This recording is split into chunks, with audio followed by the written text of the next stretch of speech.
Nunca pensei que escrever algo assim fosse necessário, mas aqui estou, com os dedos tremendo sobre o teclado, tentando dar sentido ao que aconteceu comigo. Talvez seja um desabafo, talvez um pedido silencioso para que alguém acredite em mim, porque muitas vezes fui tratada como se fosse invisível. Nasci gêmea. 2 meninas idênticas aos olhos dos outros, mas completamente diferentes no olhar da minha família. Desde que me entendo por gente, minha irmã, Helena, era a estrela. A filha mais linda, mais inteligente, mais querida. Eu era só a sombra. Enquanto ela brilhava em todos os aniversários, com vestidos caros e presentes especiais, eu ganhava roupas de segunda mão, olhares apressados e muitas vezes silêncio. Me lembro de um Natal em que meu pai levantou a taça para fazer um brinde e disse: "A minha filha, orgulho da família." E olhou direto para Helena. Eu estava na mesma mesa, com o mesmo sangue correndo nas veias, mas juro que naquele instante, me senti como se fosse uma convidada estranha que não deveria estar ali. Cresci engolindo esse tipo de coisa. Helena não precisava se esforçar para ser a favorita, e eu, mesmo tentando, nunca era suficiente. Se eu tirava nota boa, ela tirava melhor. Se eu arranjava um trabalho, ela conseguia um cargo mais alto. Se eu sorria, diziam que o dela era mais bonito. Mas o pior não foi isso. O pior veio anos depois, quando me casei com Renato. Eu achava que tinha encontrado alguém que me via de verdade. Ele me dizia que eu era forte, que tinha uma sensibilidade rara, que merecia ser cuidada. Caí nesse conto de fadas com toda a inocência de quem só queria ser amada. Só que aos poucos, percebi que Renato se juntou ao coro da rejeição. Ele ria quando eu falava sério. Diminuía minhas conquistas, como se fossem irrelevantes. E o que me feria de verdade era a forma como ele olhava para Helena quando ela vinha nos visitar. Um olhar cheio de interesse, admiração, quase devoção. A gota d'água foi quando comprei meu carro. Juntei cada centavo do meu salário para ter algo que fosse só meu. Um carro simples, mas meu. Quando fui mostrar a chave, com um sorriso orgulhoso, Renato riu na minha cara. "Você? Dirigir?" disse debochando. "Nem pensa. Esse carro eu uso para ir trabalhar. Você não tem capacidade para lidar com ele." Naquele instante, senti meu sangue ferver. A chave estava na minha mão, mas parecia que ele a arrancava junto com meu orgulho. Os dias seguintes foram uma tortura silenciosa. Ele escondia o carro, levava as chaves, inventava desculpas para que eu não encostasse nele. E o pior é que minha própria família achava graça. Helena ria, dizendo que era normal eu não ter controle sobre nada. Mas o destino é estranho. Ele gosta de inverter papéis quando menos esperamos. Numa tarde abafada, Renato saiu com o carro, dizendo que ia resolver coisas do trabalho. Eu fiquei em casa com aquela mistura de raiva e impotência corroendo o peito. Quando o telefone tocou, atendi sem pensar. Do outro lado, uma voz firme. "Senhora Mariana, aqui é da polícia. Seu carro foi parado em uma blitz. Precisamos que a senhora compareça aqui, imediatamente, para assinar a liberação." Meu coração disparou. O meu carro. Eles estavam pedindo a minha assinatura. Por um momento, até me esqueci de respirar. Coloquei um casaco por cima da roupa simples que usava e fui. Quando cheguei, vi Renato pálido, suando frio ao lado do veículo. Os policiais estavam ao redor, conferindo documentos. Um deles me olhou e disse: "A senhora é a proprietária, certo? Só podemos liberar com a sua autorização." Renato me olhou como nunca tinha olhado antes, com medo. Um medo gelado, sujo, como se de repente tivesse percebido que não estava no controle. Eu segurei a caneta com firmeza, mesmo tremendo por dentro. Assinei. E pela primeira vez na vida vi meu marido calado. Mas a sensação de vitória foi curta, porque algo aconteceu naquela noite que mudou tudo. Quando cheguei em casa, percebi que minhas coisas estavam mexidas. Meu quarto parecia vasculhado, como se alguém tivesse revirado cada gaveta, cada detalhe da minha vida. E no meio da bagunça, encontrei um bilhete amassado, escrito com pressa: "Você nunca vai vencer. Desista antes que seja tarde." O papel tinha a caligrafia de Helena. Minha garganta fechou, o ar ficou pesado. Eu não sabia se chorava, se gritava ou se corria. De repente, todos os olhares, todas as rejeições, todos os sorrisos falsos fizeram sentido. Mas o que ela estava planejando? Até onde minha irmã gêmea iria para me apagar da história da nossa família? Naquele momento, um frio percorreu minha espinha. Porque no fundo, eu sabia, aquilo não era só inveja. Era uma sabotagem prestes a se tornar fatal. Eu fiquei parada no meio do quarto, encarando aquele bilhete como se fosse um veneno escorrendo direto para dentro de mim. Minhas mãos tremiam, o coração disparado batia tão forte que parecia que ia atravessar minha pele. O papel amassado queimava entre meus dedos. Não era só uma ameaça, era uma promessa. Helena nunca tinha sido apenas a preferida. Ela sempre soube manipular, torcer as coisas para que eu fosse a culpada. Desde crianças, eu era o bode expiatório perfeito. Quando um vaso quebrava, a culpa caía em mim. Quando uma mentira precisava ser contada, eu era o alvo fácil. E agora, depois de adulta, com a minha vida finalmente tentando sair do buraco, ela ousava me avisar que não ia deixar eu respirar. Naquela noite mal consegui dormir. Cada barulho parecia um alerta, cada sombra na parede parecia esconder a risada dela. Eu sabia que Renato não acreditaria em mim se eu mostrasse o bilhete. Ele provavelmente riria e diria que eu estava paranoica, que sempre inventava drama. Mas não era paranoia. Eu sentia nas minhas entranhas que Helena estava armando algo maior.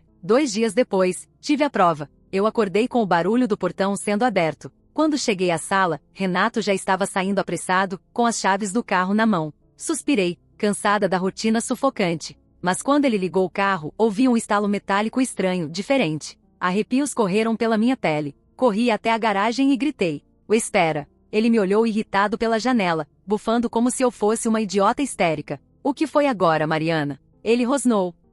Tem alguma coisa errada com o carro." Eu ouvi e falei, a voz falhando. Ele revirou os olhos, deu partida novamente e saiu acelerando, como se fosse provar que eu estava errada. Só que alguns minutos depois, o telefone tocou. Um número desconhecido. Eu atendi com a voz presa na garganta. "Senhora, aqui é da oficina da esquina." Um homem chegou com o carro da senhora quase sem freio. Ele disse que ouviu barulhos estranhos. Trouxemos imediatamente para verificar, porque poderia ter sido fatal. Eu senti minhas pernas cederem. Fatal. A palavra ficou ecoando na minha cabeça como um trovão. Os freios. Alguém tinha mexido no carro. Corri até a oficina. Quando cheguei, vi Renato pálido, discutindo com o mecânico. O homem balançava a cabeça, indignado. "Isso não é desgaste, senhora," ele me explicou. "E isso aqui foi cortado de propósito. Alguém mexeu nos cabos dos freios." Meu sangue gelou. Eu olhei para Renato, esperando algum apoio, algum sinal de que ele acreditava no perigo que eu sentia. Mas o que recebi foi desprezo. "Isso é coisa da sua cabeça, Mariana. Você deve ter deixado a garagem aberta. Pode ter sido qualquer um. Mas eu sabia. Eu sabia de quem era aquela caligrafia. Eu sabia quem tinha acesso suficiente à minha vida para entrar no meu quarto e deixar um bilhete. Helena." Nos dias seguintes, eu passei a viver em estado de alerta. Eu trancava portas, escondia chaves, verificava tudo 2 vezes. Renato me chamava de maluca, dizia que eu estava inventando histórias para chamar atenção. Mas eu via os sinais. Uma janela aberta que eu tinha certeza que fechei. Uma gaveta revirada sem explicação. Até o meu celular desapareceu uma noite e reapareceu no sofá de manhã, com a tela quebrada. A sensação de estar sendo vigiada me sufocava. Decidi confrontar Helena. Fui até a casa dela sem avisar. Quando ela abriu a porta, estava impecável como sempre, sorridente, com aquele ar de superioridade que sempre me esmagava. "Mariana, que surpresa!" ela disse, fingindo doçura. "O que houve?" Eu entrei sem pedir permissão, encarei-a de frente e joguei o bilhete sobre a mesa. "Foi você." O sorriso dela se curvou de um jeito frio, quase divertido. "Eu?" Ela arqueou a sobrancelha. "Você acha mesmo que teria coragem de fazer algo assim?" "Não acho." "Eu sei." Ela se aproximou, pegou o bilhete e amassou entre os dedos como se fosse nada. Depois sussurrou, com a voz tão baixa que parecia um veneno escorrendo. "Ninguém vai acreditar em você." Nunca acreditaram. Aquela frase atravessou meu peito como uma faca. Era verdade. Se eu contasse para a família, eles ririam, diriam que eu estava inventando para chamar atenção, como sempre. Renato já tinha me deixado claro que minhas palavras não valiam nada. Voltei para casa em silêncio, mas por dentro eu queimava. Pela primeira vez na vida, não era só dor ou injustiça. Era fúria. Eu não ia deixar Helena me destruir. Comecei a juntar provas. Instalei uma câmera escondida na sala. Anotei cada detalhe suspeito em um caderno. Fotografei o carro na oficina, pedi laudo ao mecânico. E então, aconteceu algo que confirmou meus piores medos. Uma noite, acordei com o barulho do portão novamente. Fui até a janela e vi uma sombra feminina entrando na garagem.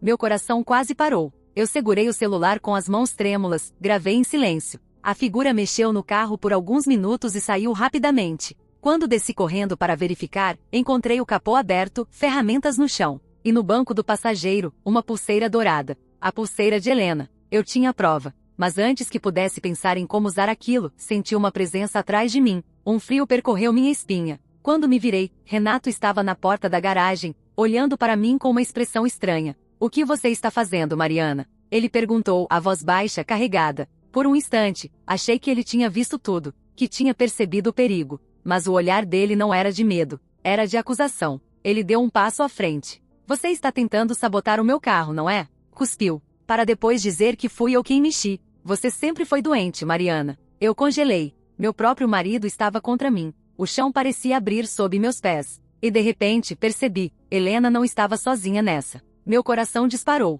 Eu não sabia até onde aquilo iria, mas tinha certeza de uma coisa: minha vida estava em perigo. Naquela noite, escondi a pulseira no fundo do meu guarda-roupa e me deitei sem dormir, com os olhos fixos no teto, sentindo que algo muito pior ainda estava para acontecer, porque se Helena e Renato estavam juntos, eu não tinha mais ninguém. E foi nesse silêncio sufocante que ouvi passos na casa, no meio da madrugada, lentos, arrastados, aproximando-se da porta do meu quarto. Os passos se arrastavam pelo corredor como se quisessem anunciar, de propósito, que eu não estava sozinha. O coração martelava no meu peito, minhas mãos suavam enquanto eu prendia a respiração. Naquele momento, cada fibra do meu corpo gritava para eu não fazer barulho, para fingir que dormia. A maçaneta do quarto girou devagar, como numa cena de filme de terror. Eu segurei o celular, pronta para discar para a polícia, mas a porta abriu só uma fresta. O vulto parou ali, estático, observando. A luz fraca do corredor iluminou o contorno do corpo. Renato. Ele ficou parado alguns segundos, me olhando. Eu fingi dormir, cada músculo travado. Então, sem dizer nada, fechou a porta de novo e se afastou. Só quando ouvi os passos sumirem é que meu corpo desabou em tremores. Não consegui dormir mais. Passei a madrugada de olhos abertos, tentando entender em que ponto minha vida tinha se transformado em um campo de batalha dentro da própria casa. Na manhã seguinte, Renato agiu como se nada tivesse acontecido. Preparou café, reclamou do trânsito, falou banalidades. Mas o silêncio dele pesava mais do que qualquer palavra. Era como se estivéssemos vivendo uma guerra fria, cada um esperando o outro cometer um movimento em falso. Peguei meu celular e assisti ao vídeo da noite anterior, o que mostrava a sombra mexendo no carro. O rosto não estava nítido, mas a pulseira deixada no banco era inconfundível. Eu tinha prova material. Eu poderia ir à polícia. Mas aí a voz de Helena ecoava na minha mente. Ninguém vai acreditar em você. Nunca acreditaram. E eu sabia que ela estava certa. Eu podia chegar na delegacia, mostrar tudo, e ainda assim sair de lá como a irmã invejosa e desequilibrada. Porque essa era a imagem que minha família e Renato tinham de mim. Uma mulher instável, sempre exagerando, sempre no papel de vítima. Mas então uma ideia começou a se formar na minha cabeça. Se eles não acreditariam na minha palavra, eu faria eles acreditarem nos próprios olhos. Comecei a planejar. Passei dias fingindo normalidade. Sorria mecanicamente, respondia às provocações de Renato com silêncio. Mas por dentro, eu observava cada detalhe, cada movimento, como quem estuda um inimigo. Instalei mais câmeras escondidas, uma no corredor, outra perto da garagem, outra no jardim. Escondi cartões de memória em lugares diferentes, porque sabia que se alguém encontrasse, apagaria tudo. Enquanto isso, Helena continuava a aparecer de visita. Sempre sorridente, sempre prestativa, sempre com aquele veneno escorrendo por baixo da voz doce. Uma vez trouxe um bolo e insistiu para que eu comesse primeiro. Eu recusei, inventei dor de estômago, mas vi o jeito que ela olhou para Renato, como se dissesse, ela é burra demais para perceber. Eu percebia, eu só não reagia, ainda. Mas tudo saiu do controle mais rápido do que imaginei. Numa tarde chuvosa, estava sozinha em casa. O som da chuva contra o telhado quase abafava os barulhos lá fora, mas eu ouvi o portão abrir. Corri até a janela e vi Helena entrando, encharcada, sem guarda-chuva. Ela não percebeu que eu a observava. Foi direto para a garagem, como se já soubesse onde mexer. Peguei o celular e comecei a gravar, com o coração na garganta. Só que dessa vez ela não estava sozinha.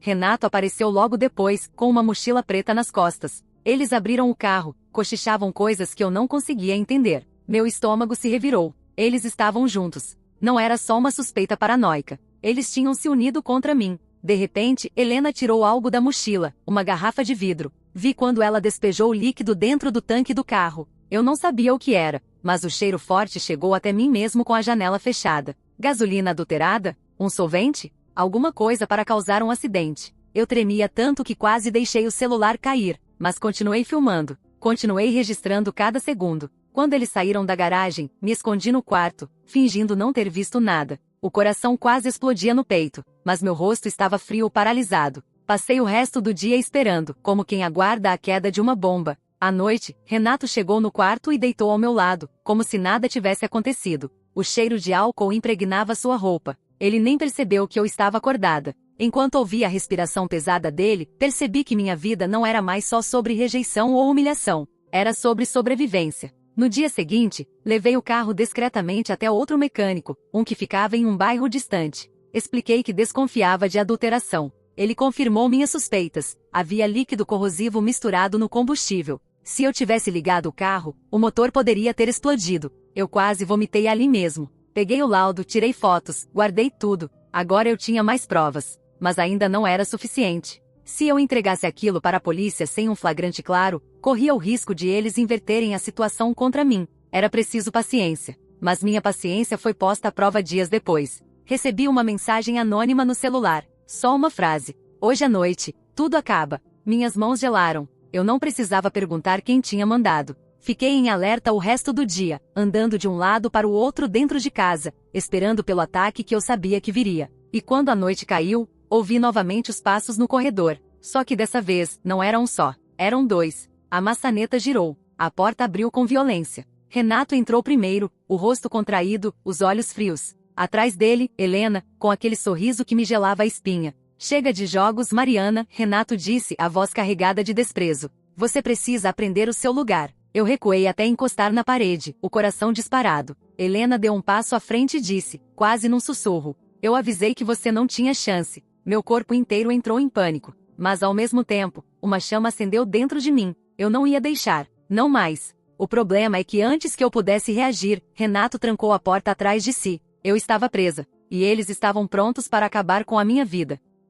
A porta fechou com um estalo seco, como se fosse a sentença final da minha vida. O som da chave girando ecoou no quarto como um tiro. Eu encostei as costas na parede, tentando respirar, mas parecia que o ar tinha sido sugado para fora. Renato me olhava como quem encara um animal encurralado. Nos olhos dele não havia mais nem sombra do homem que um dia prometeu me amar. Só havia frieza. Você sempre atrapalhou, Mariana. A voz dele era dura, seca. Sempre se fez de vítima, sempre quis chamar atenção. Helena deu uma risada baixa, venenosa. Ela não atrapalha, Renato. Ela é um erro. E erros, e precisam ser corrigidos. Meu coração batia tão forte que doía. Cada palavra deles era como uma lâmina rasgando minha pele. Era isso. Desde o começo, eu nunca fui uma pessoa para eles. Eu era um obstáculo. Renato deu um passo à frente. Eu senti meu corpo reagir sozinho, encostando-se mais à parede, como se pudesse atravessá-la para fugir. Ele levantou a mão, mas não para bater. Segurava algo que fez o sangue gelar nas minhas veias, um frasco pequeno, de vidro, com líquido dentro.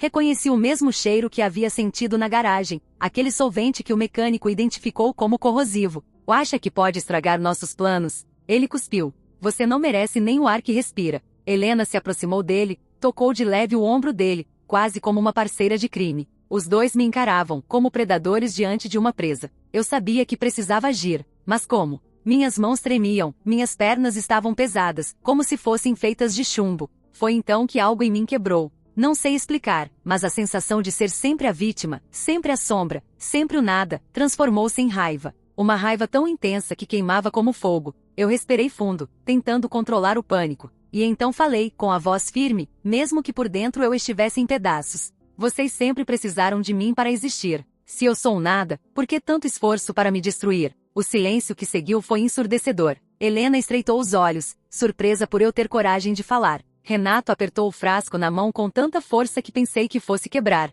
E cala a boca. Ele gritou, avançando. Naquele instante, minha sobrevivência falou mais alto. Peguei o abajur ao meu lado e joguei contra ele. O impacto foi brutal. O vidro do abajur se estilhaçou no chão. Renato recuou com um corte na testa, o frasco caindo da mão dele e rolando pelo chão. Aproveitei a brecha e corri para a porta. Tentei girar a maçaneta, mas a chave não estava ali. Helena já tinha previsto isso. Ela riu atrás de mim, um riso que parecia ecoar dentro da minha cabeça. Você nunca vai escapar, irmãzinha. Me virei e vi que ela segurava a chave, balançando-a entre os dedos como um troféu. Foi nesse momento que percebi, eu não podia apenas fugir. Eu precisava lutar. Corri em direção à janela, abri com força e comecei a gritar por socorro. Mas antes que pudesse soltar mais de 2 palavras, Helena me puxou pelos cabelos com uma violência que quase me derrubou. E cala essa boca. Ela sibilou, empurrando meu rosto contra a parede. O gosto metálico do sangue encheu minha boca. Minha visão ficou turva por alguns segundos.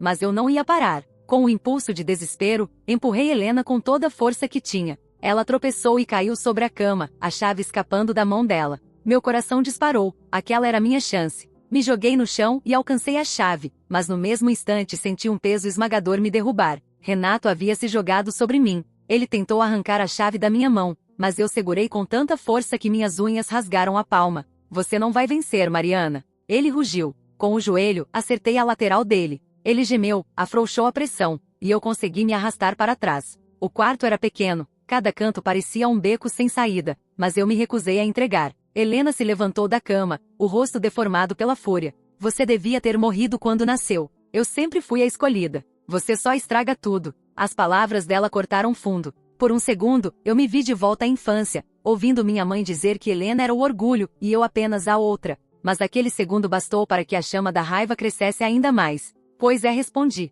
cuspindo sangue no chão. Eu sou o erro que vocês nunca conseguiram apagar. Girei a chave na fechadura com mãos trêmulas, e a porta finalmente se abriu. Mas quando tentei sair, Renato me puxou pelo braço com tanta força que senti o osso quase deslocar. Eu gritei, não apenas de dor, mas de pura fúria. E foi nesse grito que senti algo dentro de mim se libertar. Peguei a primeira coisa que encontrei no corredor, uma barra de ferro que ficava encostada por causa de uma reforma inacabada. Com um movimento instintivo, acertei Renato na lateral. Ele caiu no chão, gemendo de dor. Helena correu até ele, assustada por um segundo. Esse segundo foi suficiente. Eu disparei pelo corredor, descendo as escadas quase tropeçando, com o coração tentando sair pela boca. Ouvi os gritos deles atrás de mim, passos correndo, o som de móveis sendo derrubados. Mas eu não parei. Saí pela porta da frente, a chuva caindo forte, encharcando meu corpo em segundos. Corri descalça pela rua, sem olhar para trás, cada gota de chuva misturando-se ao gosto metálico do sangue nos meus lábios.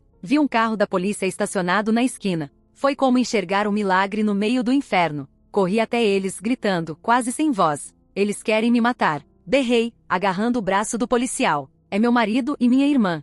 Eles sabotaram meu carro, tentaram me matar. Os policiais se entreolharam, surpresos. Um deles tentou me acalmar, dizendo para eu respirar, mas a essa altura eu já estava soluçando, tremendo, completamente à beira do colapso. Foi quando, atrás de mim, ouvi uma voz calma, doce, venenosa. Oficiais, desculpem. Minha irmã tem surtos. Ela inventa histórias terríveis. Hoje ela atacou o próprio marido com uma barra de ferro. Eu me virei e lá estava Helena, impecável, apesar da chuva. O rosto sereno, convincente. Renato estava ao lado dela, com sangue escorrendo na testa, fingindo dor, balançando a cabeça em confirmação. Meu corpo congelou. A cena perfeita contra mim. A palavra deles contra a minha. O policial olhou para mim com dúvida. Eu estava ensopada, com sangue no rosto, uma barra de ferro ainda nas mãos. Tudo parecia gritar que eu era a culpada. Mas dentro da minha jaqueta molhada, senti o celular vibrar. E naquele celular, estavam os vídeos. Meu coração deu um salto. Era minha única chance. Só que antes que eu pudesse tirá-lo do bolso e mostrar,